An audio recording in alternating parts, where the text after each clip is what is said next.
Hey everybody, I recently published a video where I talked about how you could download your Facebook Lives so that you could then repurpose them and use them on YouTube or anywhere else where you would like to post your video. Well, the old way has stopped working for not only myself, but for a lot of other people.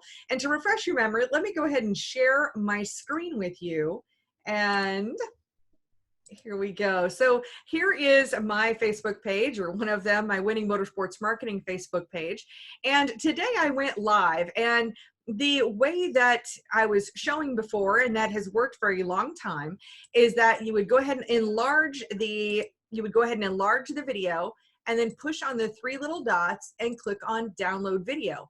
But this is what's happening now. We're just getting this white screen of death right here, and it's not helping any of us. So let me introduce you to the new way to do this. So here's a version. Here's my Facebook page once again, and we're going to go to Creator Studio. And in Creator Studio, we're going to go in here and go into our content library. And right here, this is the most recent one right here. Now, if I click on the three dots, and now it doesn't actually have the download button here, right? But we're going to click on Edit Post. And when we click on Edit Post, we've got the three dots again.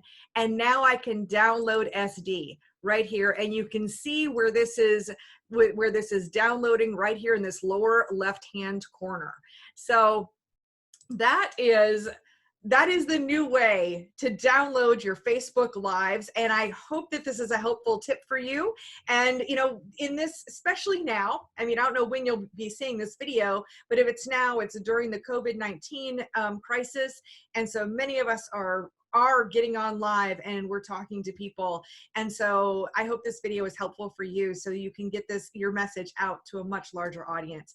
Thank you so much for watching, and I look forward to seeing you in another video.